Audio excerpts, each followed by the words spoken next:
اگر میرا سامان واپس چاہیے میں نہیں جاؤں گی، میں ادھر سے 10 دن بھی ادھر ہی بیٹھوں گی میں۔ السلام علیکم، نیوزر ٹی وی میں علی عثمان کی جانب سے خوش آمدید۔ آج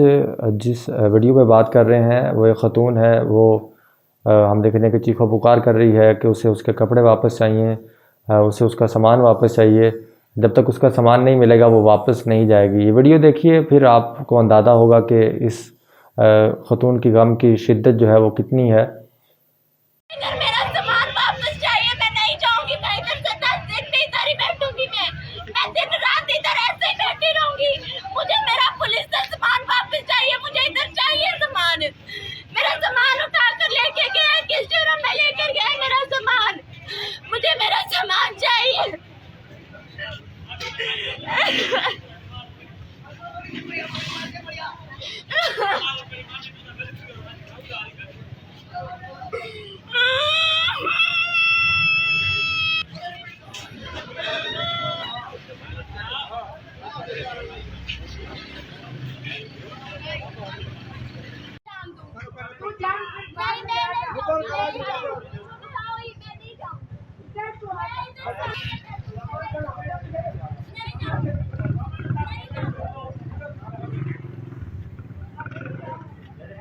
خراب نہ کراؤ،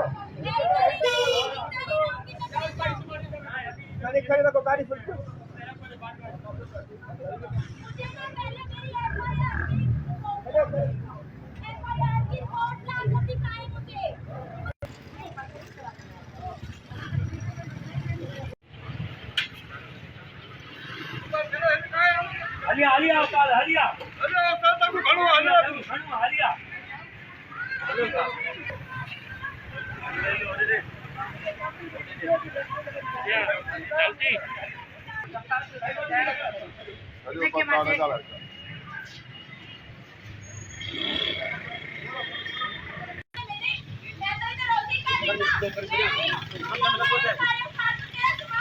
اس ویڈیو میں آپ نے دیکھا کہ وہ خاتون جو ہے وہ چیخ و پکار کر رہی ہے، کیونکہ اس خاتون کے اوپر لاڑکانہ کے ایک اے سی صاحب جو ہیں، علی احمد سمرو جن کا نام ہے، وہ اس کے اوپر کوئی عذاب بن کے ٹوٹے ہیں۔ اس خاتون کے 3 بچے ہیں اور وہ ان بچوں کی کفالت کے لیے گھر سے باہر نکلی کہ وہاں پہ کوئی اپنا جو ٹھیلا لگا کے، ٹھیلا لگانے کا مقصد یہی ہوتا ہے کہ آپ اپنے بچوں کے لیے دودھ روٹی کا جو انتظام ہے وہ کر سکیں اور ان کے لیے جو ایک نظام ہے وہ چلا سکیں، تاکہ بچے جو ہیں وہ کسی کے اوپر بوجھ نہ بنے، یا آپ کا جو گھر ہے وہ کسی کے اوپر جو ہے وہ بوجھ بننے سے بچ جائے۔ لیکن ہم دیکھتے ہیں کہ یہاں پہ بڑی مشکل صورتحال دکھتی ہے جب اس طرح کے لوگوں کو اٹھانے کی بجائے دبا دیا جاتا ہے۔ اب یہاں پہ جو ہم دیکھ رہے ہیں جو فوٹیجز ہیں اس کے اندر دیکھیں آپ کے اے سی صاحب اسپیشل ایک خاتون کے خلاف کارروائی کرنے کے لیے باقاعدہ طور پہ جو گاڑی ہم دیکھتے ہیں کہ ان کو پروٹوکولز کے لیے ملتی ہے، جس کا استعمال یا اس کا جو پورٹ فولیو ہے وہ بالکل علیحدہ ہے، لیکن وہ اسپیشل انہوں نے نہیں دیکھا کہ کوئی انکروچمنٹ کا عملہ جو ہے اس کو بھی میرے خیال میں انہوں نے اپنی گاڑی کے اندر ہی بٹھایا اور گاڑی بھجوا دی کہ فوری طور پہ اس خاتون کا جا کے سامان ضبط کریں، کہ یہاں پہ شاید کوئی نیسلا ٹاور ٹائپ جو چیز ہے وہ کھڑی نہ ہو جائے اور اس کے بعد سپریم کورٹ جو ہے ان کے خلاف ایکشن نہ لے لے۔ لیکن یہ جو صورتحال دکھ رہی ہے کہ 3 خواتین جو ہیں وہ اب سمجھ نہیں آ رہا یہ پرائیویٹ خواتین ہیں، کہیں پہ ان کے ساتھ کوئی معاملہ ہوا، شاید کوئی ریٹ 20-30 روپے کا معاملہ ہو اور وہ خواتین جو ہیں وہ اے سی صاحب کی کوئی بہت قریبی ہوں اور اے سی صاحب کو یہ فوراً ایکشن لینا پڑ گیا۔ لیکن ایک خاتون کا جو گھر کا چولہا ہے وہ اے سی صاحب نے یہاں پہ ٹھنڈا کر دیا، اور یہی وہ چیزیں ہوتی ہیں جب ایک شخص کو بار بار دبایا جاتا ہے اور اس کے بعد پھر وہ اپنے بچوں سمیت ہم دیکھ رہے ہیں کہ خود سوزی کرنے پہ مجبور ہو جاتا ہے۔ یہی صورتحال یہ لاڑکانہ میں دکھ رہی ہے۔ وہ عورت جو ہے وہ سوال کر رہی ہے کہ میرے خلاف ہی کیوں سارا بازار جو ہے وہ اسی صورتحال سے دوچار ہے، تو پھر میرے لیے ہی کیوں یہاں پہ گاڑی آئی ہے اور میرا ہی سامان کیوں اٹھایا جا رہا ہے؟ اسے کہا جاتا تھی آپ انکروچمنٹ کر رہی ہیں، یہاں پہ آپ کے اوپر ایف آئی آر ہے، وہ ایف آئی آر مانگ رہی ہے، کسی کے پاس ایف آئی آر نہیں ہے۔ تو جس طرح اے سی صاحب یہاں پہ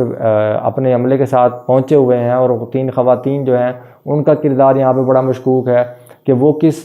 طرح سے جو ہے وہ وہاں پہ اس کا سامان جو ہے وہ اٹھا کے تھیلے کے اندر ڈال رہی ہیں، اور پھر جو کلٹس کار ہے اس کے اوپر ہم دیکھتے ہیں کہ وہ جو پروٹوکول کے لیے انہیں ملتی ہے کہ جو افسران ہیں اسے استعمال کر سکیں، کہیں پر بھی ایسا ہم نے نہیں دیکھا کہ اے سی صاحبان کی جو گاڑیاں انہیں ملی ہوتی ہیں اس کے اندر کسی بھی شہر کے اندر انکروچمنٹ کا سامان جو ہے ان گاڑیوں کے اندر رکھا جاتا ہو۔ تو اس پر چیزیں دیکھنے کی ضرورت ہے، جو کہ وزیر اعلیٰ سندھ ہیں ان کو بھی یہ معاملہ دیکھنے کی ضرورت ہے کہ آیا غریب لوگ جو کہ اپنا کاروبار کرنا چاہتے ہیں اور بجائے اس کے کہ وہ حکومتوں کے اوپر بوجھ بنے، ان کے خلاف جو کہ اے سی صاحبان اس طرح کی کارروائیاں کریں گے تو پھر معاشرے کے اوپر بوجھ بنے گا، اور اسی طرح ہم صرف لاشوں پہ ماتم کرتے رہیں گے، خودکشیاں ہوتی رہیں گی، اور اپنے جو مائیں ہیں وہ بچوں کو جو ہے وہ زہر دیتی رہیں گی۔ آئے روز اس طرح کے واقعات رپورٹ ہوتے ہیں، کیونکہ یہاں پہ لوگوں کو کام کرنے ہی نہیں دیا جاتا۔ باہر ترقی یافتہ ممالک میں آپ دیکھیں تو وہاں پہ اس طرح کے لوگوں کو اپریشیٹ کیا جاتا ہے، ان کو کاروبار کرنے کے لیے جگہ دی جاتی ہے، حکومتیں انہیں ٹیکس میں چھوٹ دیتی ہے، بلکہ ان کو سپورٹ کرتی ہیں۔ ہمارے اوپر جو انگریزوں نے ایک قانون مسلط کیا تھا، بڑے بڑے اے سی اور ڈی سی ہاؤسز جو ہیں، وہ جو کلچر یہاں پہ چھوڑ گئے تھے، ہم نے اس کو ختم نہیں کیا، اور اب ہم دیکھتے ہیں کہ جو اے سی ڈی سی بنتا ہے وہ ہم دیکھتے ہیں کہ یہاں پہ زمین پہ خدا بن جاتے ہیں، اور اس کے بعد اس طرح لوگوں کو جو ہے وہ ٹارچر کیا جاتا ہے۔ چھوٹے چھوٹے مسئلوں پہ ہم دیکھ رہے ہیں کہ جو مظلوم آدمی ہے اسے اسی طرح سے ٹارچر کیا جاتا ہے۔ بہرحال اس ویڈیو کے اندر بہت سارے سوالات ہیں، اور سندھ حکومت کو جو ہے اس کے اوپر فوری طور پہ ایکشن کی ضرورت ہے، اور ایسے اے سی صاحبان اور ایسے جو ہم دیکھتے ہیں کہ جو بیوروکریٹ اوپر نااہل جو ہے مسلط کر دیے گئے ہیں، یقینی طور پہ ان کے خلاف ایک منظم ایکشن کی ضرورت ہے یہاں پہ۔